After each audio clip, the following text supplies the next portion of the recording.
Good morning and welcome to today's PSHE lesson. To begin with, we're going to announce the winners of some of our recent house competitions. So to start with, we had a book week competition a few weeks ago and there were a few different winners. The winner of the book cover competition was Heba from Doll House. Second was Juliana from Bronte, and third was Sana from Rowling. In the book review competition, the winner was Mohammed from Rowling, second Adam, also from Rowling, and third was Reda from Shakespeare.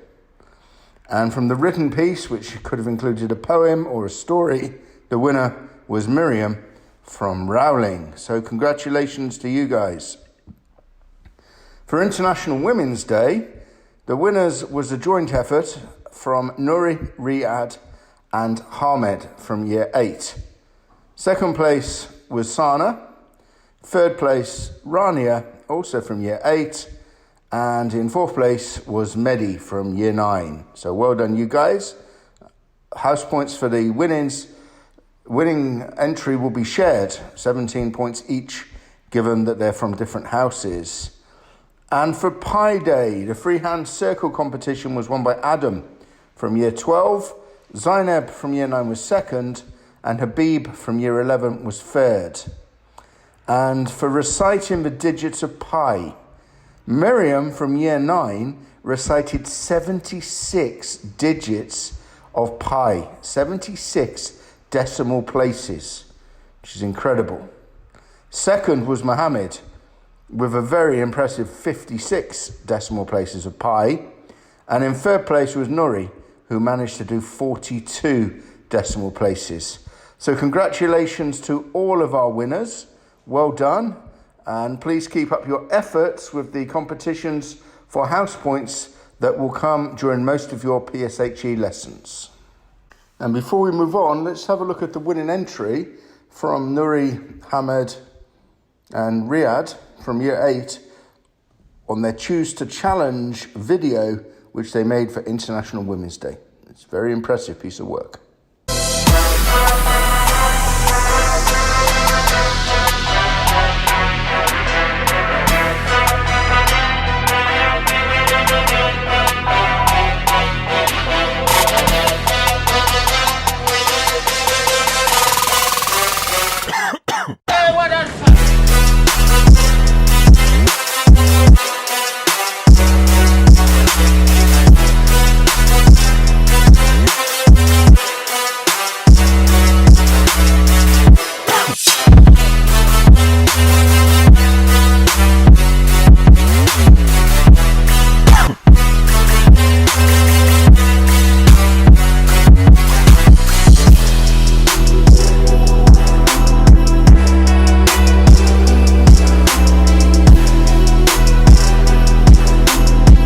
So congratulations to Nuri, Hamed and Riyadh on winning the International Women's Day competition with a very impressive presentation, which I have sent to the International Women's Day website, and hopefully they'll publish it with many of the other professional entries that they've had from across the world.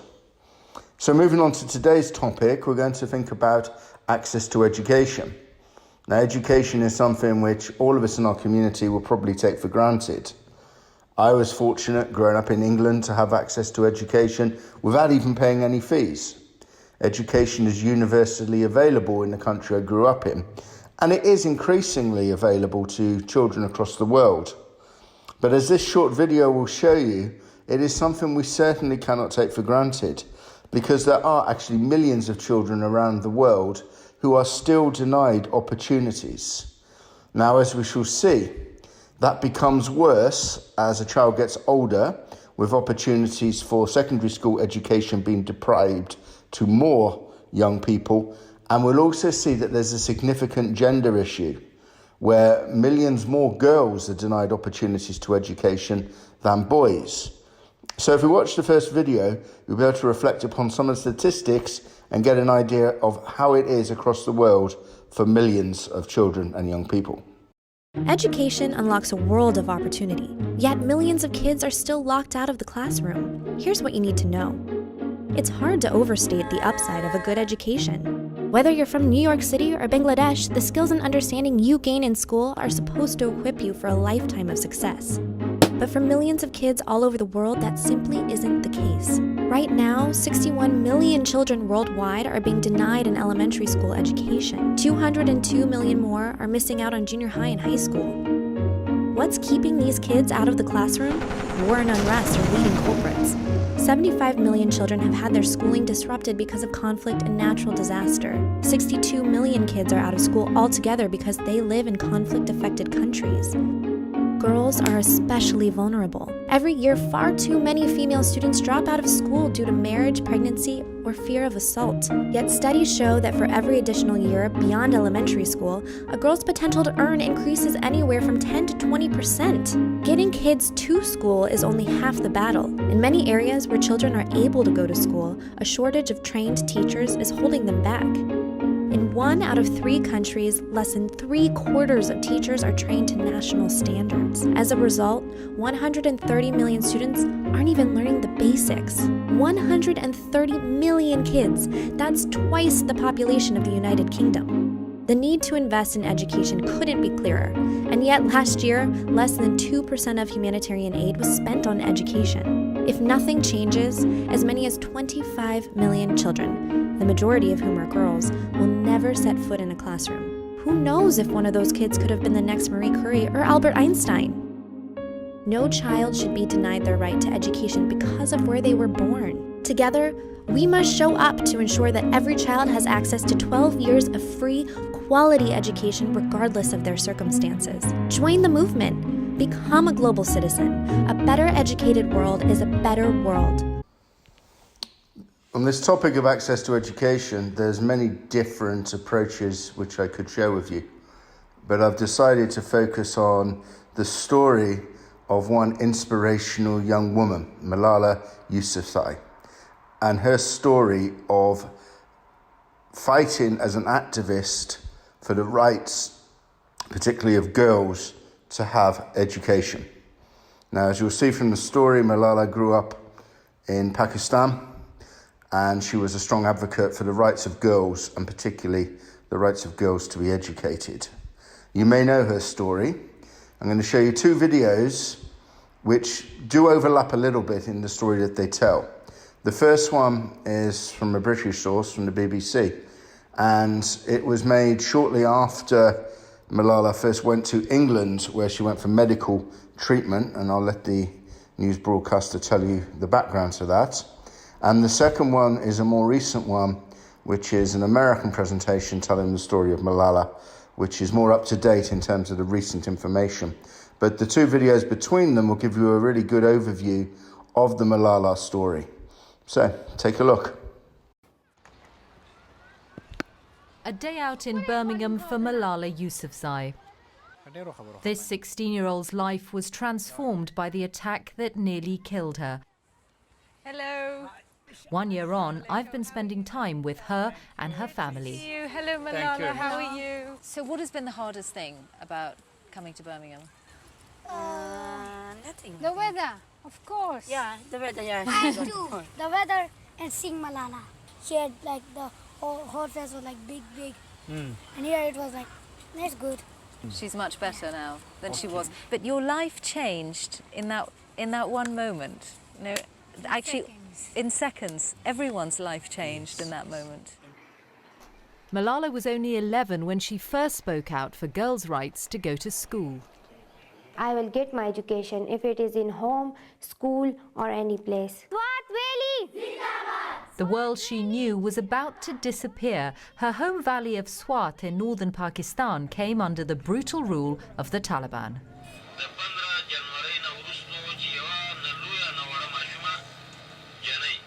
I was afraid of my future.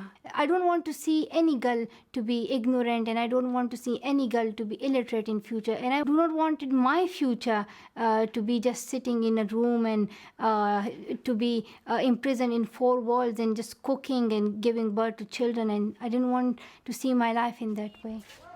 The Taliban's control of the area was short-lived, but still Malala's determination would come at a cost.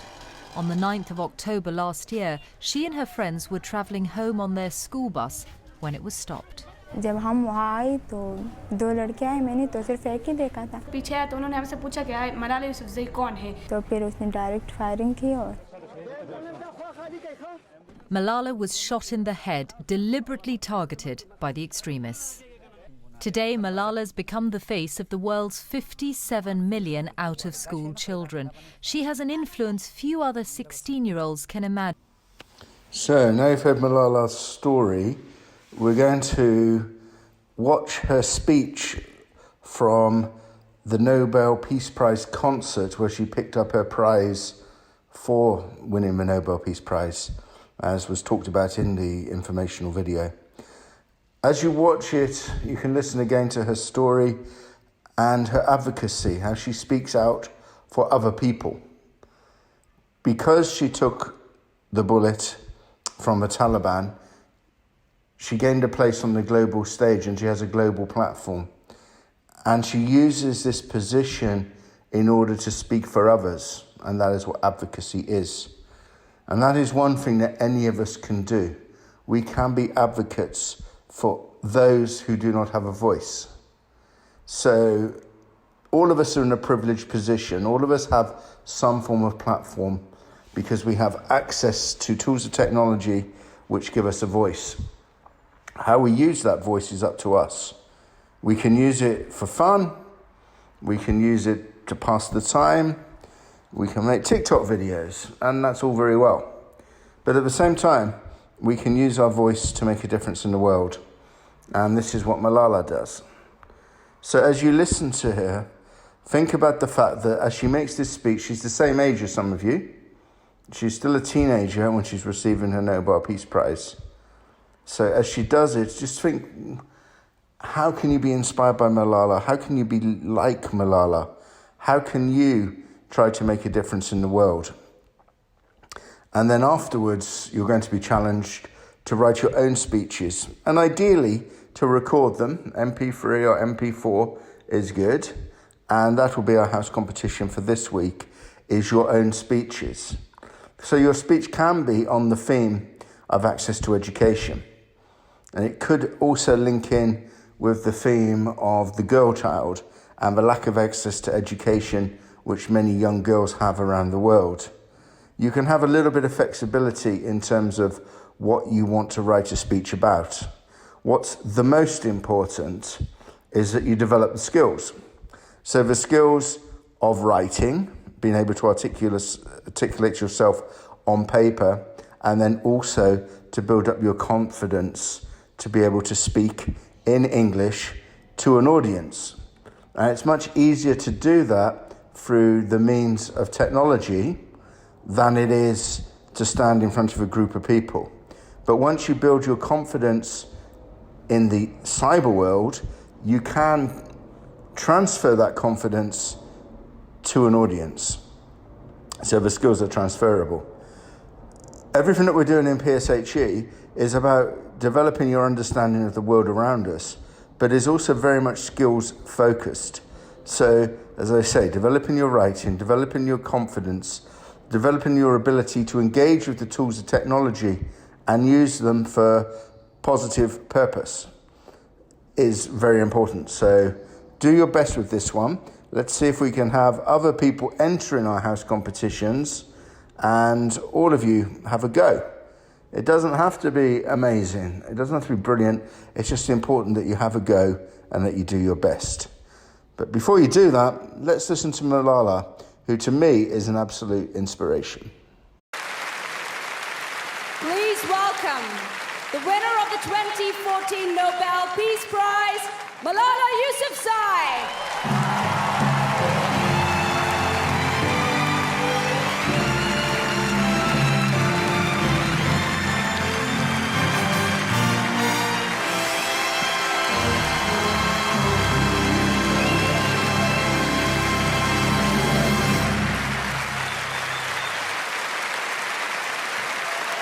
Thank you so much. Thank you. Thank you so much.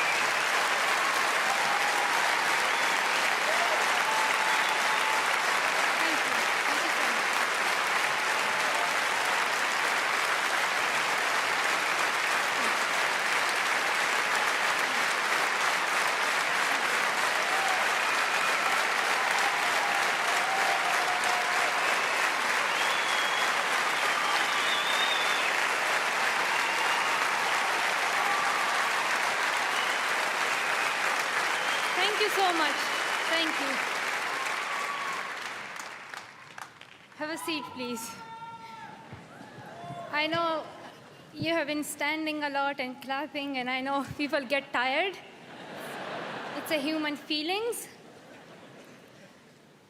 I'm really honored that I'm here today with so energetic, passionate, and peace-loving people. I'm really happy that the reason for which I'm here is going to be heard. That is,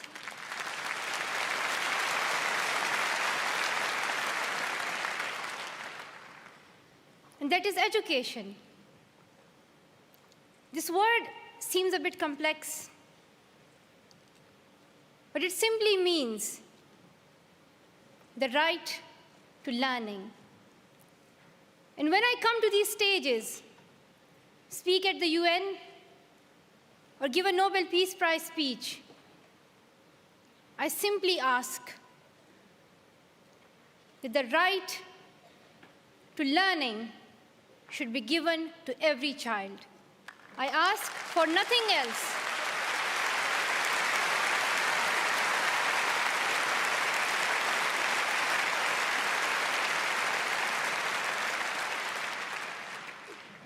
But unfortunately, there are 57 million children who are out of school.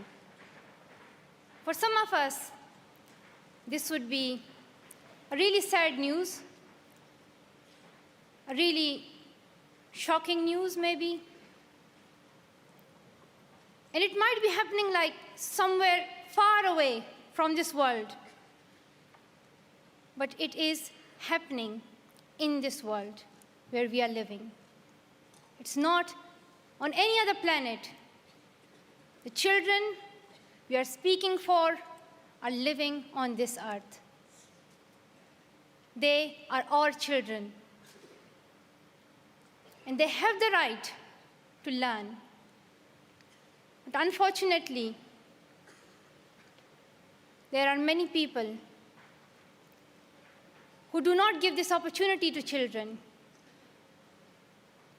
either because they think that children are supposed to work for them, or that children don't deserve it.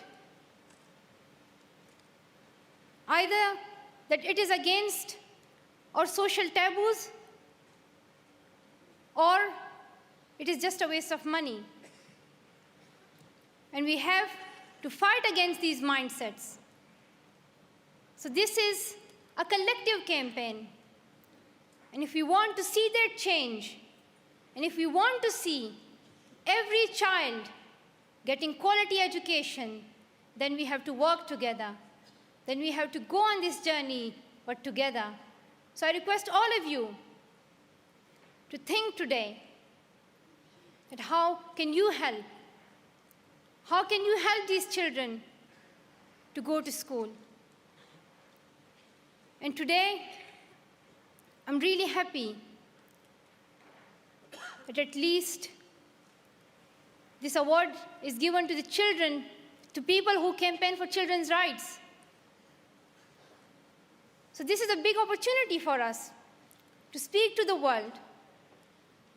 The children are facing many problems and many issues, and now it is time to think about the future generation. It is our duty. And I'm hopeful that change will come. One day, we will see every child getting quality education, but for that, we need to work together. We need to make it our target. We need to make it our objective of life. And that's what I have done. Though I'm 17, not very tall, and very small,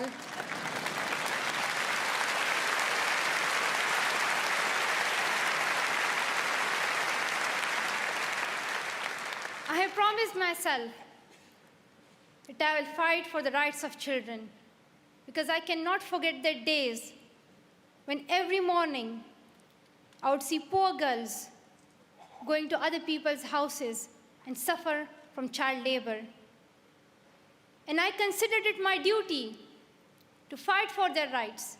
I wanted to see them in school uniforms, holding books and pens in their hands. I wanted to see their future bright. If you don't educate children, it means it becomes a generation lost. So if you want to protect the next generation, we have to think about their education.